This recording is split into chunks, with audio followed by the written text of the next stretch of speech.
वालेकुम my dear students, I hope you are doing well. So आज हम पढ़ेंगे हिस्ट्री वीएस पॉलिटिकल साइंस। जैसे कि लास्ट वीडियो में हमने इथिक्स और पॉलिटिकल साइंस के रिलेशन तक वीडियो को स्टॉप किया था, लेक्चर हमने अपना एंड किया था। Now we will study about history vs political science. सिलेब ये ही is a thinker, so he says history without political science has no fruit, political science without history has no root. Simple बातें देखें, अब जब एक हिस्ट्री नहीं है तो कोई चीज़ किस तरह से इवॉल्व हो सकती है, रिवॉल्व हो सकती है।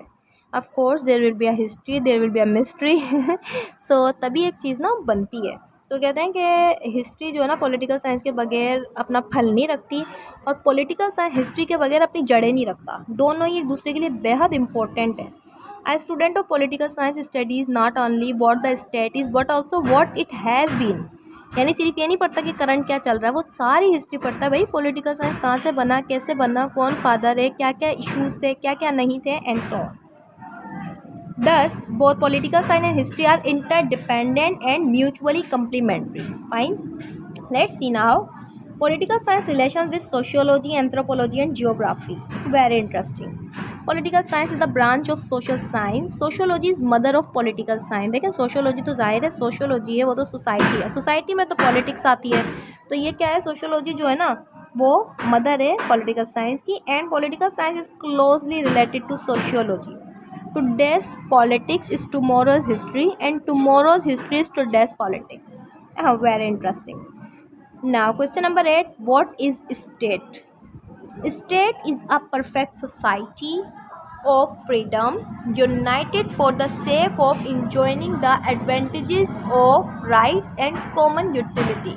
ये ग्रोटियस ने कहा है। State is an association of families and their possessions governed by a supreme power and by reason. अब देखें, इसको मैं इस तरह समझाती हूँ कि लाइक मैं एक क्लासरूम में जाती हूँ, अब वहाँ पर मैं टीचर हूँ, ठीक है।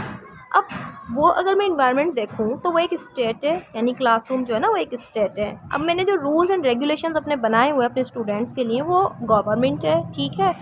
और हम जो भी यानी उस पर सज़ा देते हैं, जो भी हमने एक कानून बनाया होता है कि अगर कोई बच्चा देर से आएगा तो वो फ़ाइन देगा, तो वो एक लॉ बन जाता है। अब वहाँ पर एक स्टेट रोल प्ले हो रहा है, ठीक है।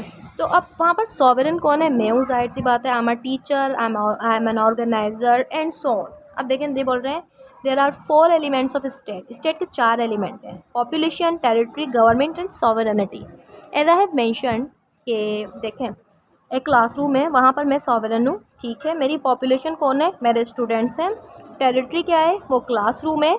और गवर्नमेंट क्या है, जो भी मैंने रूल्स बनाए ना, रेगुलेशंस बनाए, कानून बनाए, वो गवर्नमेंट है।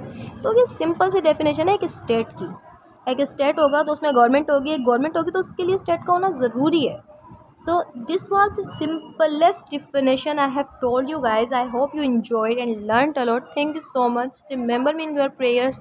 Love you guys. See you soon. Bye bye.